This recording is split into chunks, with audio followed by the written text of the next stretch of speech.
Тој се знае. Моето градче се наоѓа на југ.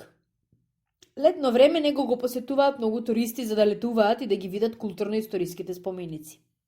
Тогаш тоа ќе оживее и во него животот ќе забрачи како во пчелна кошница.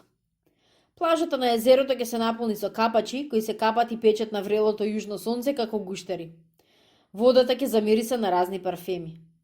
Туристите со куси панталони, со црни бради, сламени бели капи, со фотографски апарати ќе почнат да ги фотографираат куќите, историските споменици, плажата и се друго што им го пленува човечкото око. Многу уметници на своите платна ги пренесуваат и овековечуваат убавините на моето градче.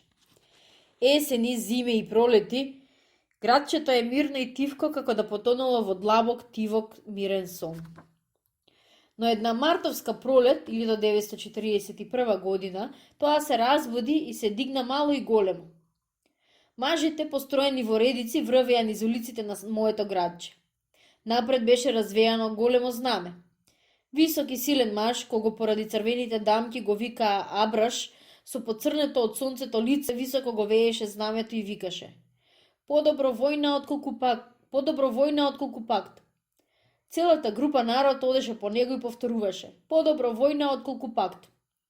Една наглова старичка, која стоеше пред портата на својата куќа, праша еден минувач: Што викаат, синко? Не сакаат пакт, одговори минувачот. Зошто, синко, не сакаат пат?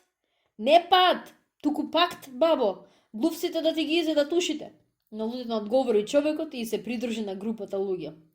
В час низ градчето се пронесе веста: Демонстрација, демонстрација! Кога демонстрантите застанаа на малото плоштадче, Абраш одржа пламенен говор во кој ја нападна владата на Цветковик, министрите и скупштината што случила пакт со германците и италијанците. Некој од демонстрантите извика: Долу Хитлер, долу Дуче! Толпата народ повтори: Долу Хитлер, долу Дуче! Еден висок младенец се исправи и шеговито подвикна: На Дуче главата да му ја јаде куче! Абрашот го заврши говорот со зборовите: Подобро в гроб, одошто роб. Наскоро беше раскинат и пактот. Не минаа ни 10 дена, низ моето градче се разнесе веста: Војна, германците ја нападнаа Југославија, Белград е бомбардиран. Железните птици авионите го запараа синото небо. Сите мажи отидоа на фронт. Селаните почнаа да го кријат житото, солта ја снема, шекерот поскапе, а по неколку дена ги снема сите бакалски потреби. По друмовите заврвеа германски тенкови, оклопни коли, моторциклети и други моторни возила кои одеа за Албанија. Во моето градче дојдоа бугарски војници и влегоа во старите касарни. Беше нападнат и Советскиот сојуз. Тогаш осамна едно необично чудно утро.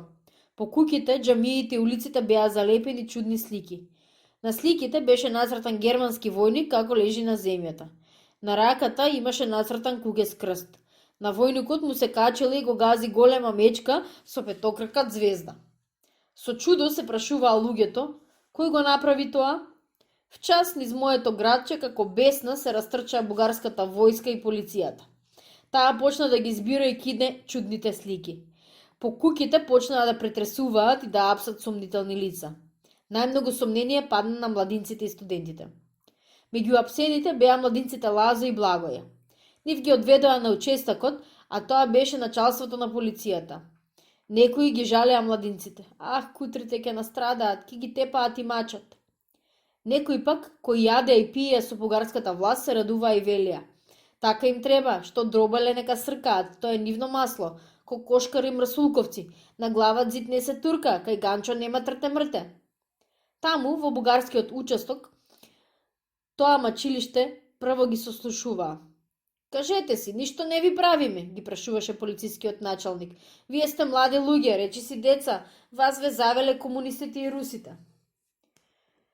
Ние сме младинци, ништо не знаеме, му одговори Благја. Така е, господин началник, потврди Лазо.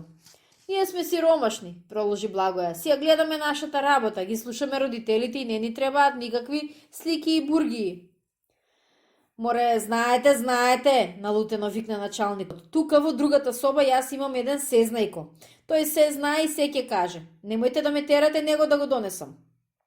Кога сите убедувања со добро младинците ги признаат дека тие ги нацртали чудните цртежи не помогнаа, началникот му викна на старшијата.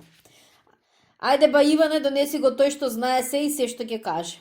Ба Иван, како што му прилика на дисциплиниран полицаец, прописно поздрави и рече: "Разбирам, господин началник", се сврте налево круг и отиде во другата соба. Од другата соба тој донесе еден дренов стап, му го даде на началникот и рече: "Еве го, господин началник, тој сезнајко. Легни ги на клупите и здраво врзи ги", му заповеда началникот.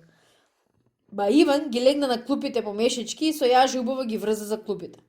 Началникот ги засока ракавите и плукна во раците и рече: "Сега мојот сезнајко се ќе каже."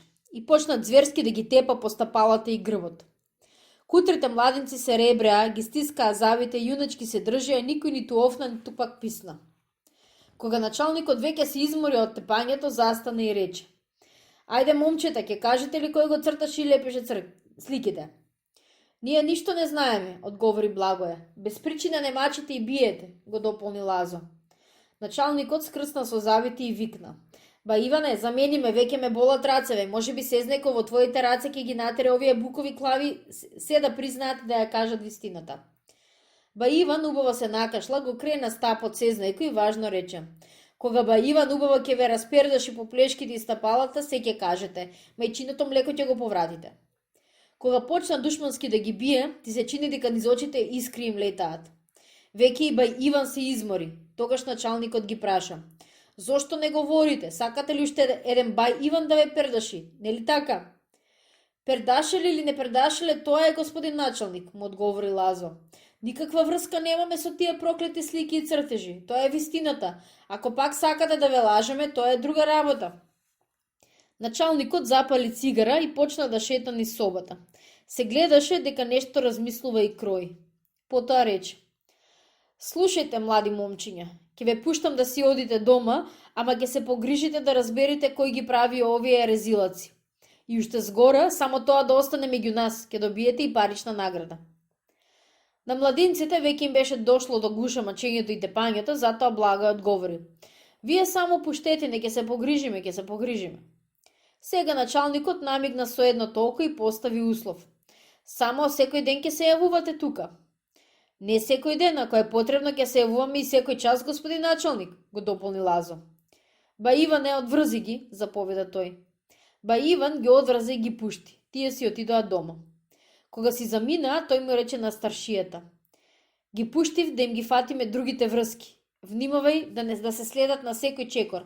Агентите да вардат околу нивните куќи. Мора да имаат други врски, ќе почне клопчето да се одмотува." Таа ноќ заврна пороен дош, грмежите го параа небото, секавиците светкаа.